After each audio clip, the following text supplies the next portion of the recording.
welcome this evening to our Career Compass, part one of our three-part online series. We're so glad to have all of you here. We have a really amazing lineup of people and panelists for you to connect with tonight. So I'm really glad that all of you took advantage of this and that you can be here with us. Throughout the evening, you are welcome to put questions into the chat, and I will do my best to interrupt our panelists and see if I can squeeze those in. And if not, we will have breakout rooms at the end for a while, so you're welcome to go to the breakout room and the panelists that you wanted to direct that question to, and you can connect with them there if we don't get to it. I'll do a quick introduction of myself. My name is Jessica Livingston. I'm the Executive Director of US JETAA. I am a proud JET alumni. I was in Hokkaido from 2003 to 2006. And US JETAA is a nonprofit with the mission of strengthening the US-Japan relationship through this really extensive alumni network. There's about 40,000 of us nationwide now, and we've got 19 chapters, 2 of which are here tonight with us. But we're really glad that this event can be extended beyond the JET alumni borders and have our greater Japan community here with us. So thank you all for being here. Also, I wanted to thank our funding partner for this evening, which is Sasakawa Peace Foundation USA. They are so wonderful in seeing the benefits to these types of programs that really help the next generation of US-Japan leadership find their way. And that leadership can come in all different forms and fashions and be in all different sectors. So there's no right to be, there's no right way to be a US-Japan leader. It comes in every, shape and form possible.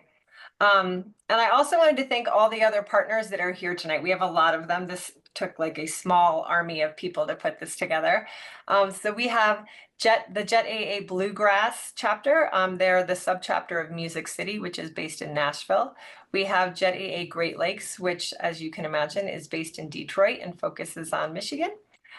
We have Japan America Society of Michigan and their Young Professionals Group. We have Ikigai Connections, which is really focused on helping people find their next steps in their career. And we have Quick USA, which is a recruiting company and has been a really wonderful and loyal partner to JETAA USA.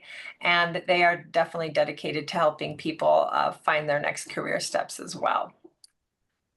So with that, I am going to do a quick introduction of Alicia Smith, who is the president of JETAA Great Lakes, and then I'll let her move the needle onwards. Good evening. It's absolutely wonderful to have this opportunity for a collaboration with JETAA Music City's Bluegrass chapter. And so exciting that all of these wonderful organizations and individuals were able to come together tonight to present this informative program for you. If any of you are within driving distance of Novi, Michigan, I would love to see you at the in-person Japanese job fair that JETAA Great Lakes and the Japan America Society Young Professionals are planning for February 6th. Wow. Tonight, I'm so pleased to welcome everyone to part one of Career Compass.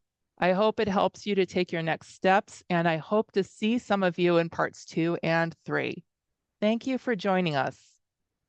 Next, I'd like to introduce Michelle Plattenberger of the Japan American Society of Michigan and Southwestern Ontario. Michelle. Unmute. Unmute. Yes, thank you. Hello, everyone. I am thrilled to see so many people on this call. It's very exciting. I am Michelle Plattenberger, and I act in an advisory role to the local Japan America Society Young Professionals here in Michigan. We are very excited to be collaborating on this three-part Career Compass series and look forward to connecting with all of you. Next, I will introduce our moderator, Amy Sue. She serves as a board officer of JETAA Music City.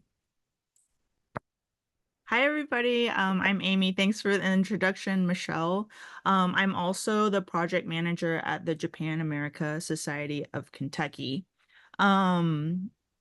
if any of you are in the Tennessee or Kentucky area, I would really love to connect if you're not involved with the JET alumni community here yet.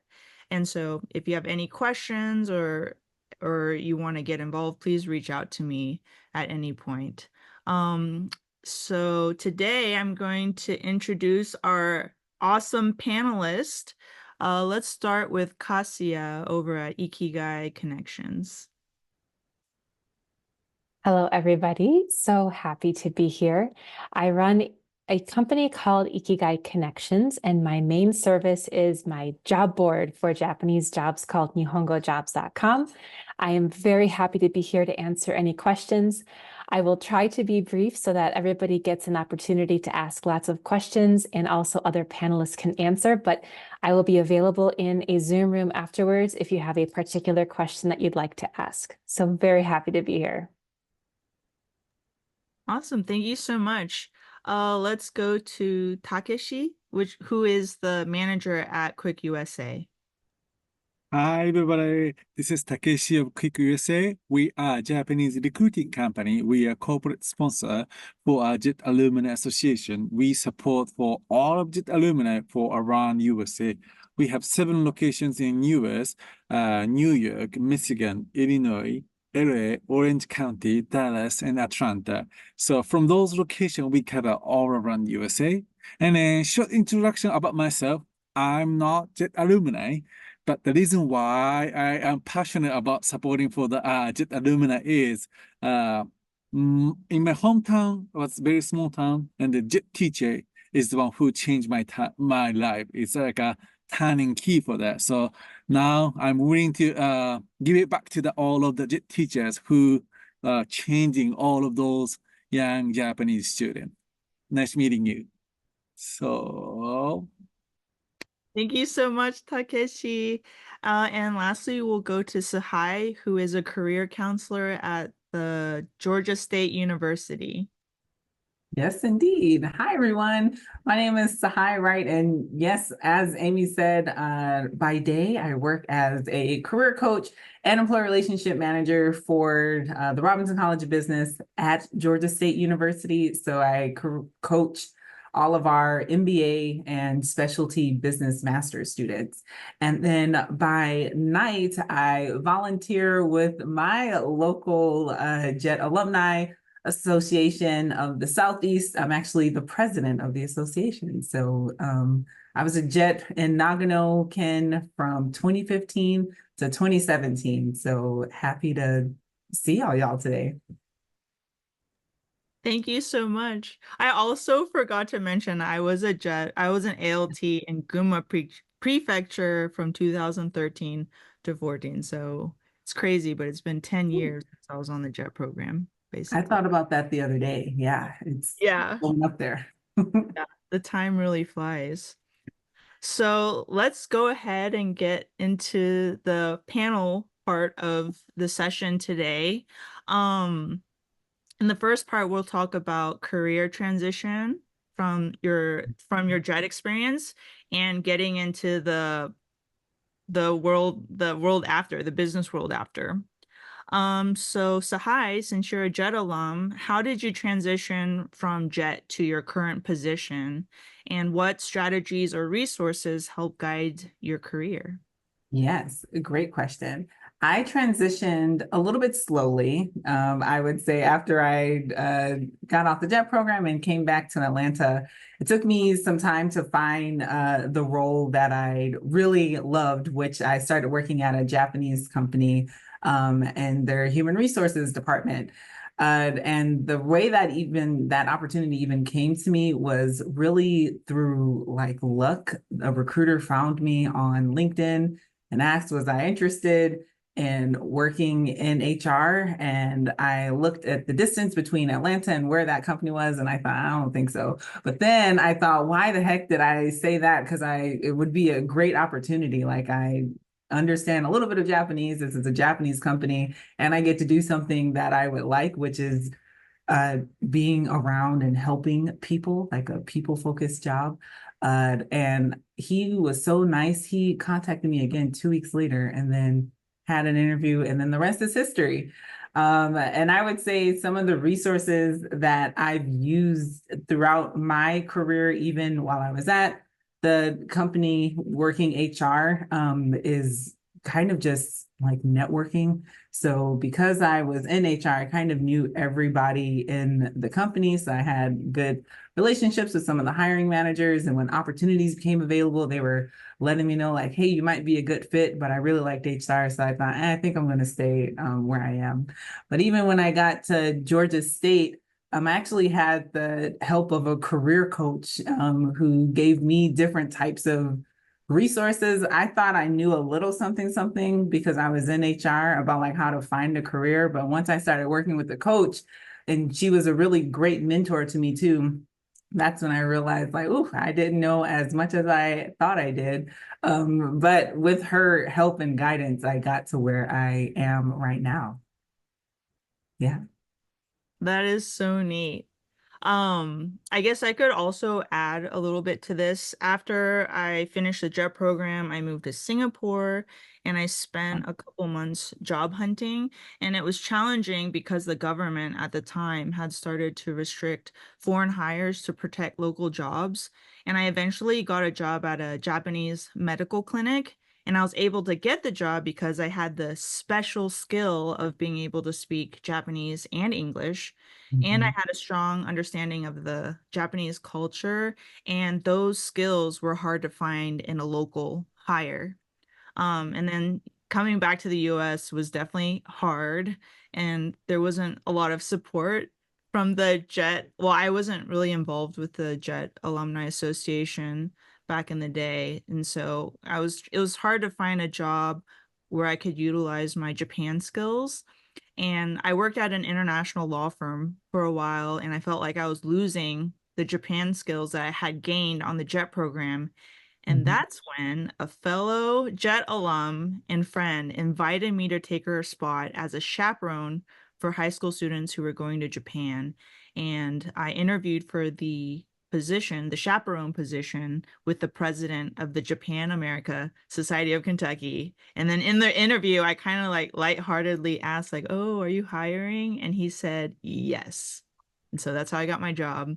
And that's when I learned that networking is so important. Had it not been for the JET alumni friend, I wouldn't have gotten like the opportunity to be a chaperone, and I wouldn't have met the president of the Japan America Society of Kentucky. So networking is super important.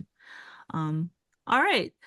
Let's see. Now that we've talked about transitioning from JET to our careers, how can JETs and like entry-level professionals effectively translate the skills that they got in Japan into their next career? And let's go with Kasia. All right, so I have some homework for everybody. If you are interested in learning about what soft skills and hard skills are, I want you to go to Indeed.com. They have a great article on each of these categories. So look up Indeed.com hard skills, Indeed.com soft skills, and it will give you a list of a bunch of hard skills and soft skills that I want you to pick at least, at a minimum, one from each. And that's what you're going to focus on in your resumes, in your cover letters, in your interviews. Obviously, it would be good to have more than a few, but that's the first thing that I want you to do is if you don't understand what these are, that's a way to find out. Now, companies are going to, they're looking for well-rounded individuals who have the skill set they need for a job, a particular role. And that is like, for example, if you studied business, that's a hard skill. You have the MBA or the business courses from undergrad. If you were in Japan on the CIR, if you are a CIR, for example, you're in the governmental office. If you're an ALT, if you're teaching English, if you're teaching schools, there's a lot of skills that are a part of that you can emphasize in your applications. Now, the soft skills is something that I often talk about because I believe that a lot of people, especially employers, don't understand how good and important soft skills like Japanese language and Japanese culture are. So you have to emphasize your skills and you have to promote yourself when you apply for jobs, because maybe the employers don't fully understand what that means. So whether you are still in school or on the JET program, I want you to think about, you know, you may need to get some certification. Maybe you do need to take the JLPT exam, which I have very strong opinions on this topic. I wrote many blogs about it, but there's also another test called the BJT, Business Test of Japanese. And that is run by Pearson VUE in the US and a bunch of different locations. But that's also, you know, it tells you what kind of Japanese language skills you have and that you can apply to the workplace. Cultural skills are something that you can't really test for, but I want you to promote them anyways, because that is where you can communicate with other fellow employees or clients or supervisors. That's where you bring the human aspect to the job. So the cultural skills are also very important.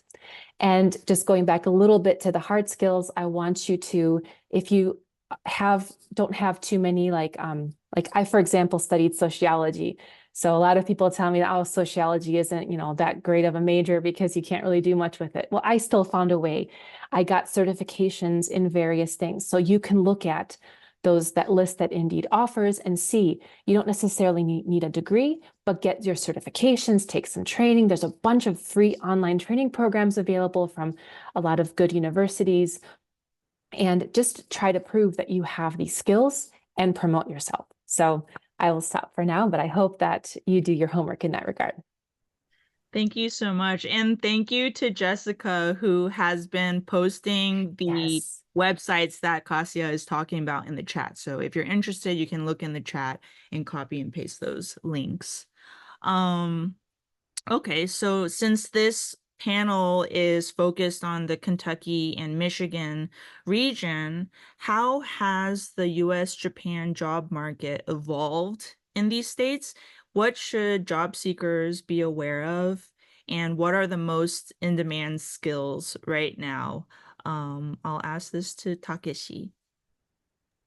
All right. So before going for more details for Kentucky and Michigan, I want to just talk a little briefly about like an all-around US first. So in the US, like 2022 was a great resignation. Everybody was quitting, changing jobs. So there was a lot of open position fitting as an emergency. But since 2024, it has been drastically changed. Like a lot of candidates start feeling about the fear about the future. So they are not moving so quickly as before. So there's not many open positions and it's going to be stable. But it doesn't mean bad things for Japanese company. What is happening in Japanese company in general is thanks for the employees staying in their company. Now, finally, they are able to start thinking about the futures because they wanted to expand their businesses. They wanted to hire somebody for the future potential, but they didn't have a time to do that.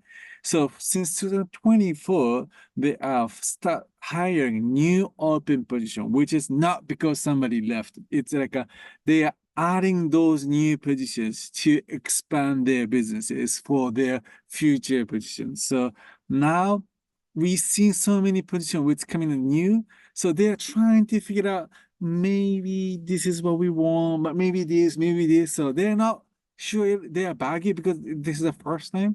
So that is what is happening so far is in general. And when you compare about Kentucky and Michigan, when you think about like, oh, all Midwest is the same, it is actually no. So both state is very famous for manufacturing and for the automotive. But from my stand, we have so many clients in those areas. It's quite different from Kentucky and Michigan. Even the automotive industry is different. So what is the differences between them is like in Kentucky, there is actually so many facilities which they are manufacturing in there. So they have a tons, hundreds of employees, local employees, manufacturing in there, QA, and the actual engineer, mechanical engineer, those person is in there. And then only a few Japanese expat is coming from Japan to there. So like 98 or 97, 99% of the employee is local employees, only a few people is in there. But in Michigan, yes, there is some like a manufacturing, but there's a lot less than comparing Kentucky. It's more like a sales office or like a development office to talk with a client. So more like a corporate office environment in there. And then the percentage of a Japanese expat is way much bigger inside of the company. So like 70 or 80% of the employees is Japanese employees coming from Japan or hired in there for by Ringa, which means that the company culture is way different from there. So if you're thinking about in Michigan, then probably a lot of the company as they're doing the businesses inside of their company in Japanese, a more demand for having understanding about Japanese culture. They want somebody who knows how the Japanese culture is. So if you're in the market, if you live in Japan, you know Japanese culture, they vary a lot. You know, they want somebody who know how to work with Japanese culture, Japanese employee. But on the other side in Kentucky is so localized. So it's not like a must, but it's always big plus because there's not many candidates who knows about Japanese culture who live in there. So it's if you are not sure about your Japanese level, you have more chance in Kentucky. And then they value, even you're not like fluent, but it's okay. They value for that. So that's kind of a thing that's different about it, about the situation. Even the same Midwest, same automotive, same manufacturing, but that's gonna be kind of a different things. And as for the demand for the job opportunities, I see both sides is coming up. So there's not a big difference in which one is more or less. Both sides we are having more, but about the situation which they are looking is a little bit different between those two states. That is so interesting because I only know about the Kentucky, what you were saying about Kentucky. I didn't realize Michigan was so different. Their focus is different. So thank you so much. And I'll ask whoever wants to answer this, what are the best ways to find opportunities in the US Japan field today?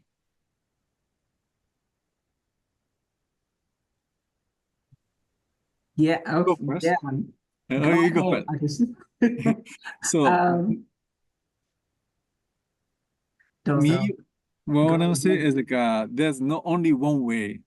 Go all, all of them. There's no way like one unique things. That's what I say. Like Ikigai connection, which Kasia is providing so many great information, and as Tsehay said, like having a career coach is very good, and us talking with our agent is always good. But one thing what I want to say is like when I talk with the Jet alumni, is like it's all vague, not clear at all. Not sure what you want to do. Even I want to do Japan related job. What does it mean for you for Japan related? You want to use Japanese, or you want to work in Japanese company, or you want to be connected to something in Japan or something like that. So most important things is talk to someone, and then first of all, explain whatever you don't have to be clear at first. You know, when you're talking about it, and when they ask why, then it's gonna make it clear. So my best way is talk a lot. Then after that, it's gonna come the opportunity to you, like after you talking. That's maybe what I say for that. Ditto, Takeshi.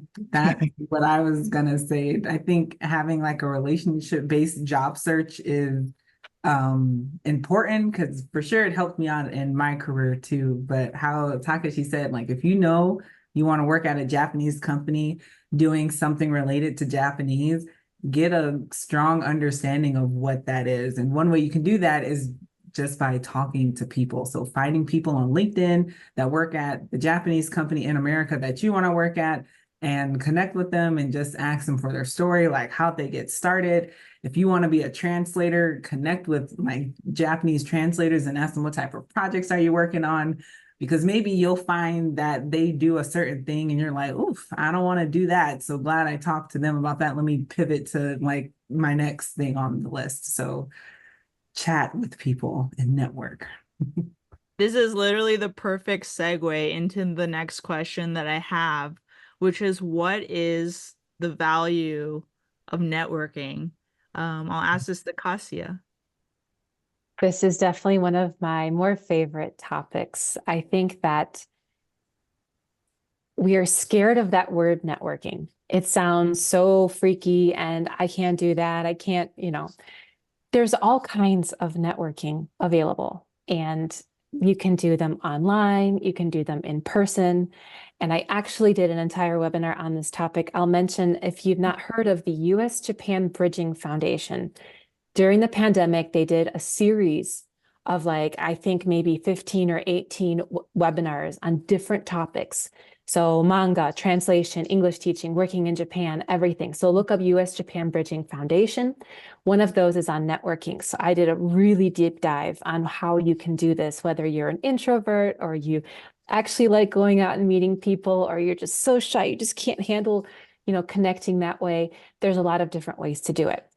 For the purpose of this webinar, I'm going to mention one resource that I think, well, 3 resources actually, but think about the US as a whole. So wherever you're calling in from today, look at in your state or in your region, where is the nearest consulate? Where is the nearest Japan America Society or Japan Society?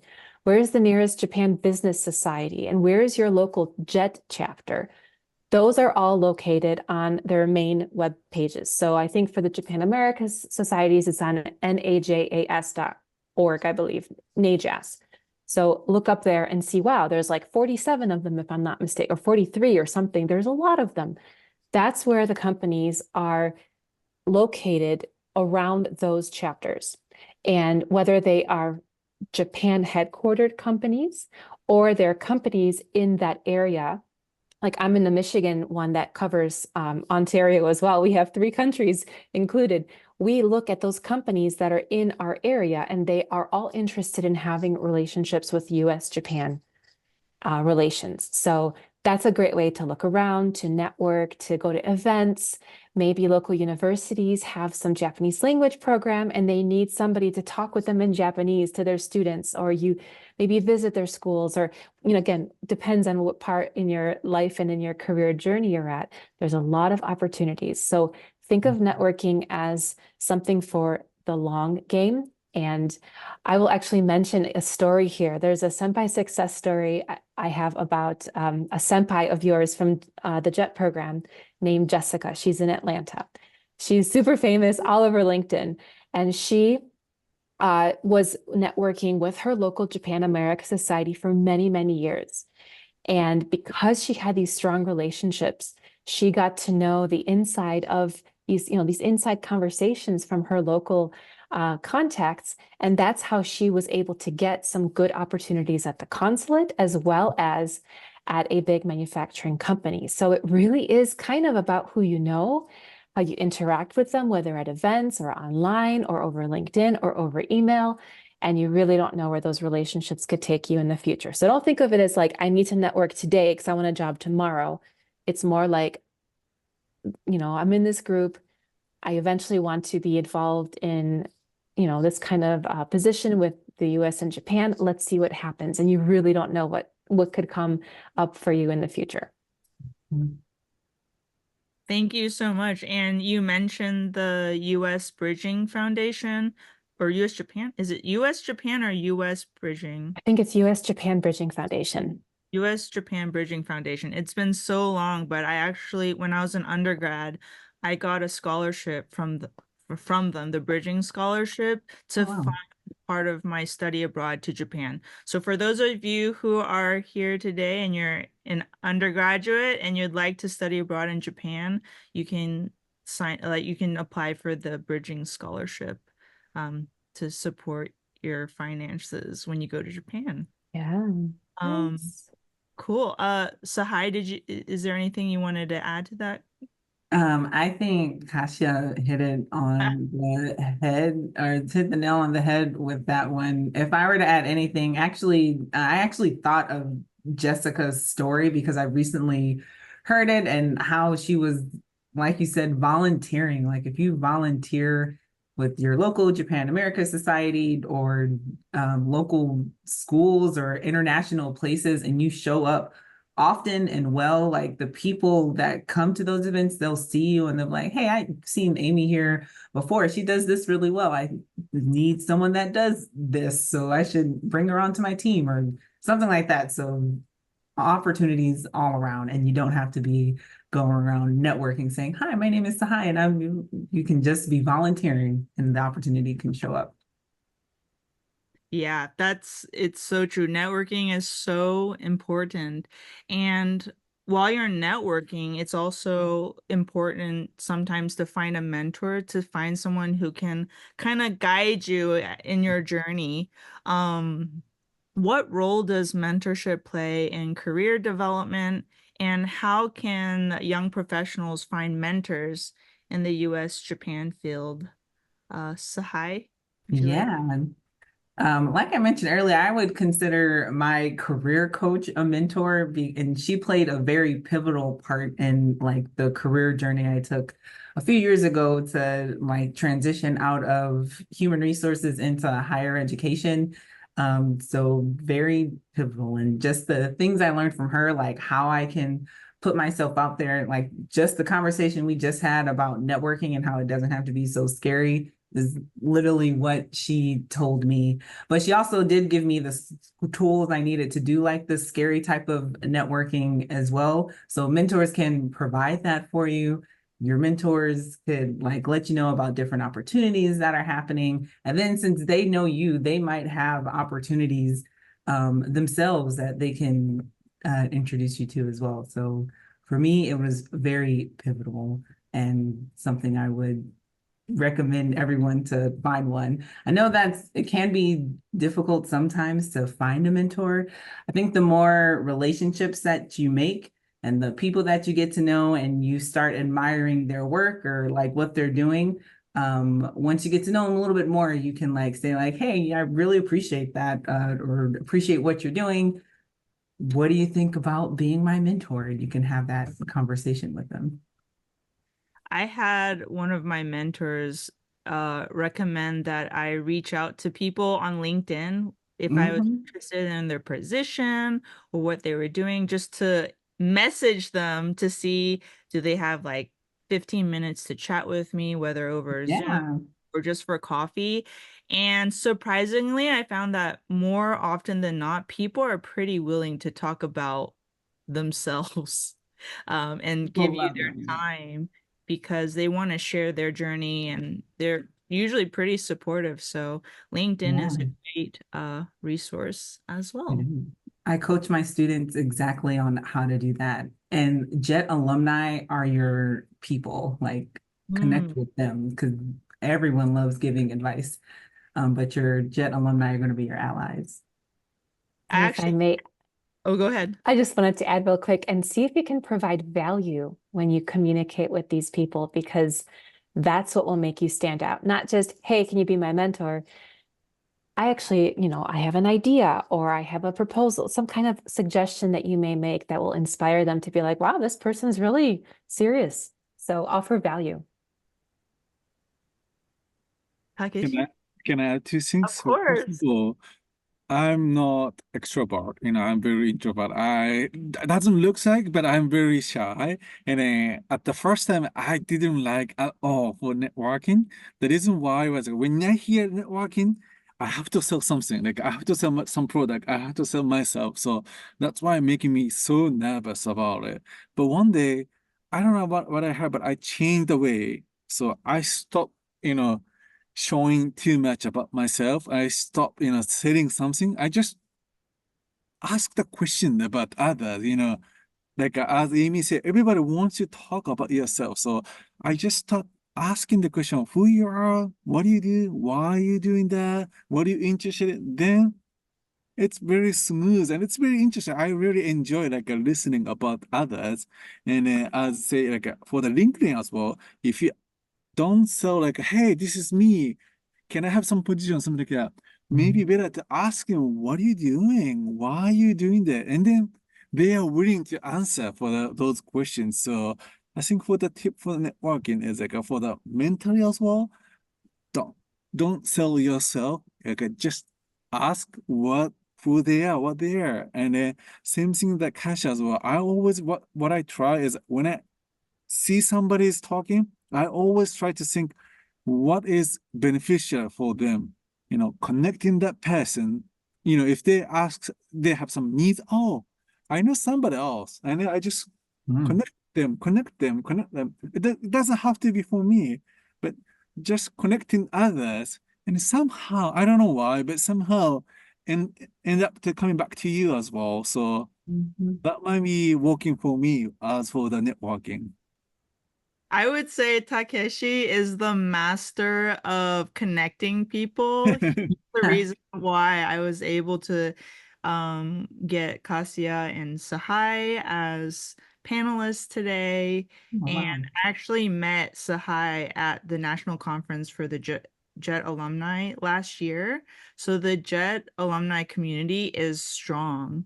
I also recently went to a conference in Portland for the Japan America Societies, and I met Jessica. Well, I already knew Jessica, but I saw Jessica there, and we got all the JET alumni who attended the conference to take a picture, and it was crazy. Like, you know, I saw JET alumni that had just got back, and I saw JET alumni that were very advanced in their careers. So the JET alumni community is huge, and that's if you've already done the JET program, it's a great resource to tap into.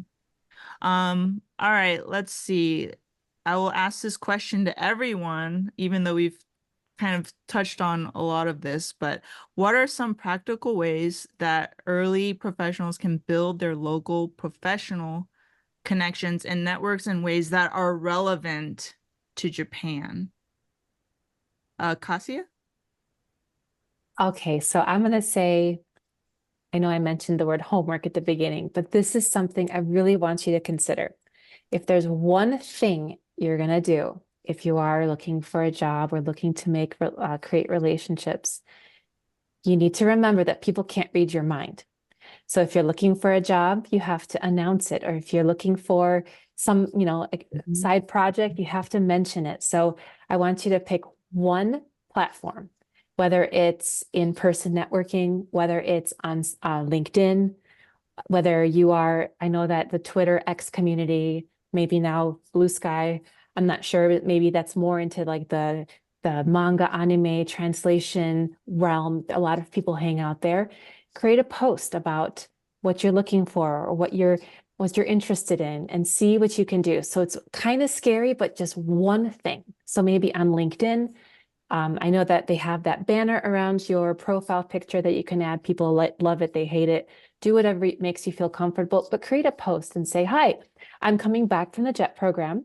I'm looking for a position in North Dakota, and I'm really interested in any kind of role that will let me continue my US-Japan, using my US-Japan knowledge. Please let me know if you know of anything or can introduce me to someone. So you have to put yourself out there just a little bit. So I urge you to try that if you are in this kind of transition stage, or if you think in about a year or so you're going to be looking for an opportunity, say that. Hey, I'm on the MEX program and I'll be finishing in next whatever month, May, and I will be looking to come back home to Michigan. Please let me know if you know of something. Just put yourself out there with one little thing. And I think it'll be very helpful. But also, if you are a JET, future aspiring JET, or if you're on the JET program, there's a lot of opportunities and resources on the US JETA websites and all your local chapter websites. There's just a lot of information out there. So don't get overwhelmed. Just pick one thing and go with it. Baby steps. Yeah. That was beautiful advice. Oh, I thought you were going to add to it. Oh, I was just, I was thinking how really important, that's something else I coach the students that I work with on, is like to let everyone know like what you're doing. So when you go home for Thanksgiving dinner, like announce that you're looking for a job. If you have a family function coming up or a Halloween party, like let people know, yeah, I'm looking for jobs in this space. You never know where you'll be, where someone might have or be connected to someone who could potentially have the opportunity that you're looking for. So I think that's great advice. Like, don't keep your mouth shut about it. Let people know. This is all great advice. I wish I had something like this when I came back from the JET program. Me too, girl. I know it would have made life so much easier. But We Takeshi, have it right here, right now. So that's I good. know 10 years later, we need Takeshi, is there anything you wanted to add?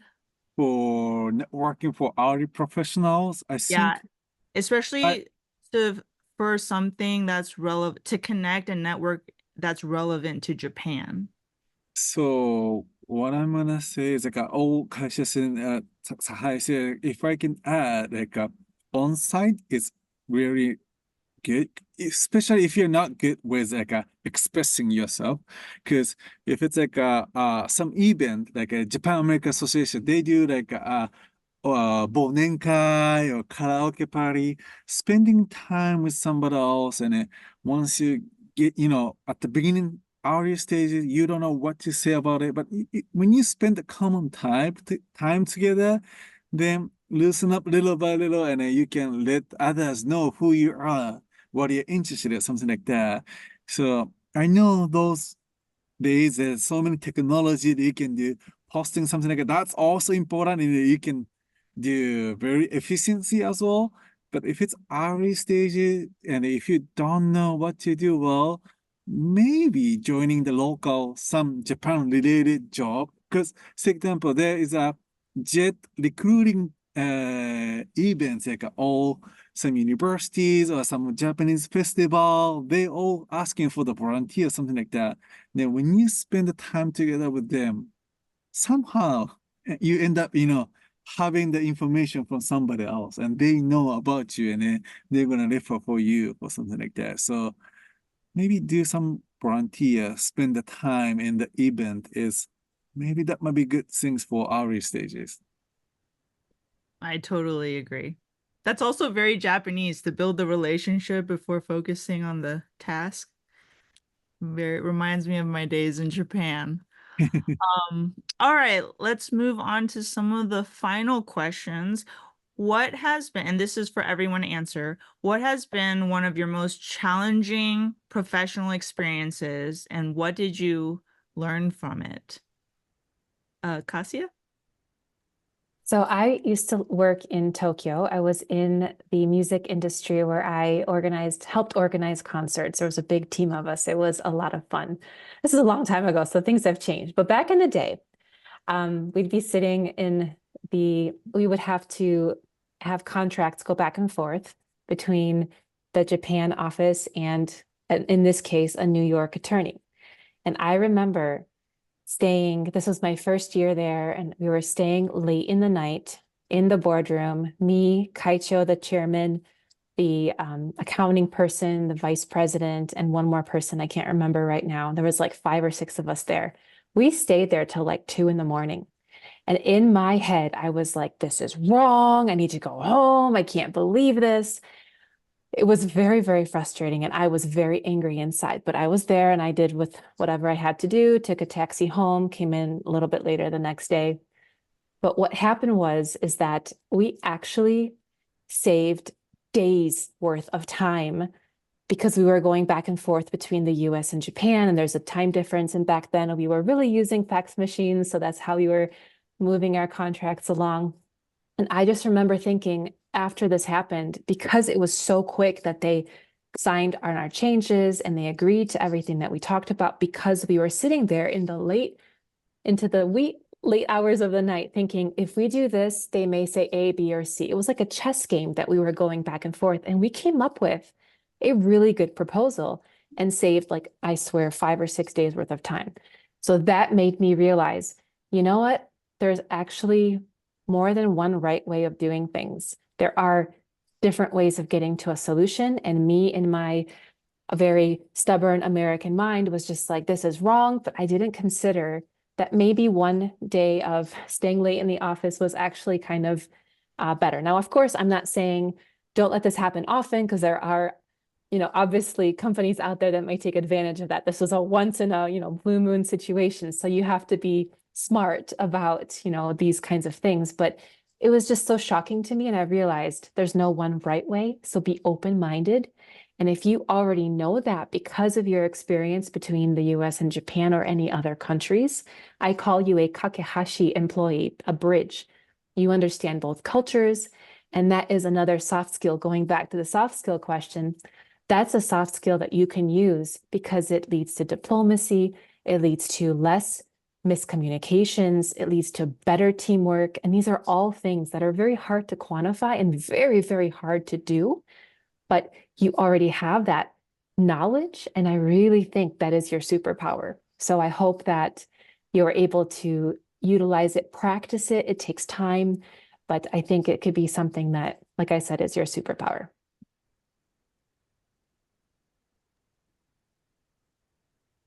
Takeshi? So maybe my most difficulties and failure was like I was so bad student when I was university. Like I grew up in high school and university in Spain, and I was fluent in Spanish too. So when I back to Japan to finish my studies too, I didn't study at all. I was just busy for partying. So when I graduated, I realized I have no skills. I know I can speak the languages, but nothing. So when I got the job, everybody is like knows the engineer, those things like, but I have nothing inside. Like, what am I gonna do? What am I gonna do? So I was so ashamed. Like I was like, oh, I didn't do nothing. But after working, I just realized like the company, they hire me not because of the languages. Of course, it's useful, but as they're doing the businesses for different countries, they realize like it's not only the language, they want me because sometimes I act like not like Japanese, very straight, like this is what I feel, or I can feel what they are feeling, like I can be on their side as well. So that might be hard feeling for them, that way how you think about it, how you say it, or something like that. So they wanted me because of I can be in a both side of the way of the thinking, like as Kasia said, like a cultural communication, like a being between there, like sometime on Japanese side I can be, sometime I can be US side, sometime I can be like a Latin side, like depend on the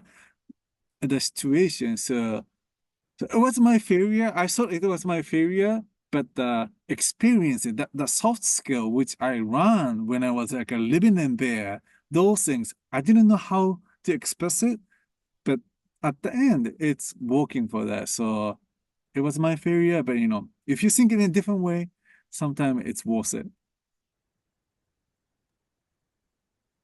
Tsehay? Yeah. So my most challenging, I guess, professional experience might have been when I was working as a recruiter for a technology company. I think one of the hardest challenges for me was that I was used to a certain way of recruiting. This company had like a whole different way they wanted to do it. So it was very numbers based, and they didn't really care about like if I made relationships with people. They just wanted to get butts and seats. And that was hard for me because I am a people's person, and just like some of the ways they wanted us to recruit, I wasn't jiving with. So I realized I got that opportunity because again, the recruiter found me on LinkedIn. The interview process went well, but I didn't ask enough questions. So I learned from that experience to ask more about processes. And it's okay to ask like a company that you're interviewing for, like what types of projects are you working on? Like, how do y'all do that?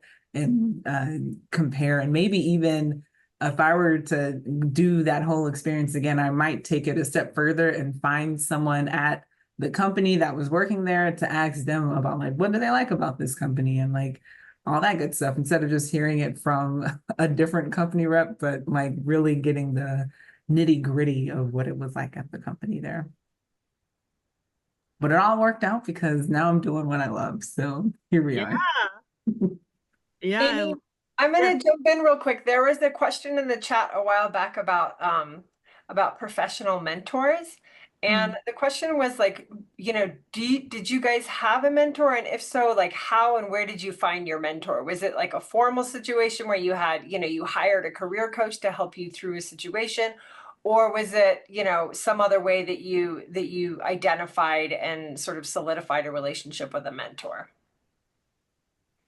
In my situation, I found my career coach on Instagram. Like, I think I saw an advertisement that she had. And one of the things that made me relate to her is because at the time I was very unhappy with where I was. So I don't know if I had said something or my phone picked it up and like showed me that ad, but it came right on time. And I was like, yeah, girl, like how, like I am miserable at my job. So anyway, I connected with her on Instagram, and then she reached back out to me and was like super personal. And we had like a coffee chat, and she told me about her services. And I thought, I think I'm really serious about like moving on to something more. So I want to invest in my professional development this way. And it's been, like I said, it was great. And we still keep in touch today, even though she's not coaching anymore, but she's a great mentor now, I would say. I found mine through my university had a mentor program, a matching program, and it was free for alumni and also students. So I signed up and they matched me with a mentor. And he's the one who was like, you need to reach out on LinkedIn, and he would help me because I was not confident at the time. My university also has a mentorship program for alumni. So I'm assuming most of y'all here, if you're on the JET program, graduated from a four-year institution, I would check with their career services team to see if there is a mentorship program for alumni that you can join and then get connected with alumni. Again, alumni from anything, from JET, from your university, they love talking with people that have something in common with them. That's true. I've gone back to my university multiple times to talk about my Japan experience. Yeah. Very valuable. Kasia and Takeshi, did you have mentors? どうぞ、たけしさん。For the mentor wise, like I didn't have it, but doing this job, I realized like when you find a mentor, at least meet several different person, because this person is good for this person, but this person is different. So it's just a human connection. So if you meet with some mentor at the first time, if it didn't work out, don't think like a mentor doesn't work for you. It's like it's just feelings. You know, even our company, we have a different agent, but some person works for this agent, some person is good for this agent. So I want to give the advice. I didn't have a mentor, but if you choose, meet several people, because it's everybody different. So that's things I want to say for that. I didn't have like an official mentor, and I didn't think about going to my university. So that's a great tip for everybody. Check out to see what your alma mater has to offer. If you're a current student, I'm sure a career coach or a career counseling office might be able to help as well. For me personally, I think, well, at first I was so shy, I didn't talk to anybody, and people felt sorry for me and probably helped me get me out of my shell. But eventually, when I was working at various jobs, I think naturally it became that my supervisor, whoever was training me, became kind of a mentor. So it was, you know, like the joge kanke or senpai kohai relationship. I've always had wonderful senpai who took me under their wing, and they didn't obviously train me like the whole time, but it was just a learning lesson here. Hey, you should do this. Hey, try this. And some people were a little bit more honest than others, Some people weren't as open as others, so it's not like we had an official mentor relationship. But I found that it was very good experience to just observe. So a lot of times, you know, maybe don't expect people to just like outright teach you, but see if you can just kind of sit back and see, hey, what is my, you know, my senpai, how do they act in this situation? And just kind of like learn that way, especially if you're too shy, like I was, to even ask anybody to help with mentoring. Observation, I think, will be good. Thank you so much. And I think we're running out of time here, but really quickly, I wanted to go through everyone and ask, what is your final piece of advice before we go into breakout rooms? What is the final piece of advice for JET alumni looking to break into or advance in the US-Japan career field? I'll jump in. I'll say, I mentioned it earlier, but like conduct like a relationship-based job search. So Takeshi would be a great person to start like chatting with. Same with Kasia here. You can even chat with me if I'm doing something, or if I can connect you to someone in my network. I think that is so important, and a lot of people take the easy way, which I get. We apply for like thousands of jobs online, but maybe you don't hear back from them, and that's where like relationship building can help with that too. I'm not saying don't apply for jobs online, but I would focus more on building relationships and then applying for those opportunities. Kasia? I'll go next. So everything what Tsehay just said, but also I'm going to say it's really frustrating to search for jobs, whether it's your first one or your third one or your final senior advisor role that you're looking for. It is frustrating. It takes forever.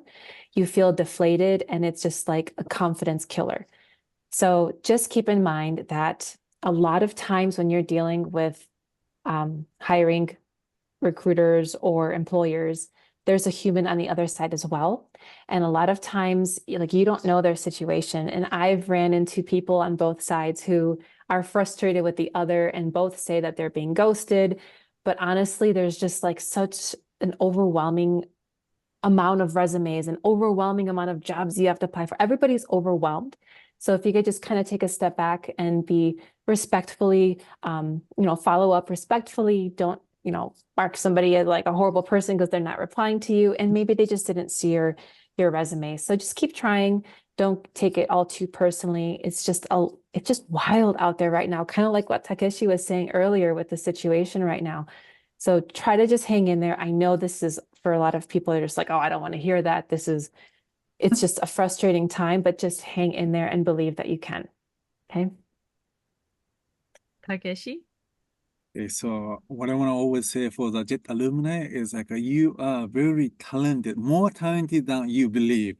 The only thing is like you might don't know how to say it, and you might don't know why or something like that. And then so many times when I talk with a candidate, it's a puzzle of the pieces. So the industry you're looking for, the location you're looking for, your Japanese level or your salary desire, if one of them is not matching, then they didn't work. So it doesn't mean you're not capable or not. It's just puzzle pieces. So you might better understand first, like what is the situation and what is the reason why it's not working. Then it's gonna relieve you a little bit more. Like, oh, that's the reason why. Then if your priority is what, then maybe we can start for this one, something like that. So please be calm down, and you are very talented, believe in yourself, and then just ask your mentor how to understand the situation, and then to think about what you can do for starting. This is all great advice. And to kind of wrap up, in this panel, we've given you so much information, but also remember that we are also resources. So please don't hesitate to reach out at any time. We're here to answer questions and support you on your journey. And with that, Jessica, I'm going to hand it back to you. Great. Thank you so much. Thank you to Kasia and to Takeshi and Tsehay and Amy for sharing all of your expertise and your insight. It's always really I mean, I'm like, decades into my career and I always learn something new. So before we move into breakout rooms, I just wanted to give a couple final announcements. One is that we are having this is a 3-part series. So part 2 of this series is on October 8th. And it's going to focus on becoming Japanese language teachers. So it's called Building a Career as a Japanese Language Educator. And we've got a really, we're so lucky. We have so many awesome panelists for all of these career series, but we've got a really excellent panel put together for that one. Same time, just on October 8th. And then we have part 3 on the 22nd of October, and that's going to focus on the automobile industry. So it's called Driving Opportunities, pun intended, the US-Japan auto industry. And again, we have a really excellent panel set up for that. So if you are interested in either of those industries, or maybe you don't think you're interested, it's kind of amazing all the different jobs that are connected to these different industries. So even if you're slightly interested, you may want to come and join us for those. And then we don't have a date yet, but we have sort of hanging in the ethosphere is an in-person networking event in Kentucky that Amy will be heading up and hosting. So keep your eyes open for that as well. We'll definitely, once we have the details for that, we'll share that with everybody. If you have not already figured out, there is a really big benefit to being an active part of the JET Alumni Network. So if you are a JET alum on this call, you should definitely take advantage of that. If you are an aspiring JET, we have many current JETs and aspiring JETs that show up to our JET events. So you're definitely welcome to show up, even if you're not a JET. As you know, I'm sure not everybody that is attending today is a JET alum. So we're always happy to share our resources with you. And I also wanted to just thank our Sasakawa USA again for helping fund this, and for Kasia and Takeshi and Tsehay for being here on your own time to help us with this.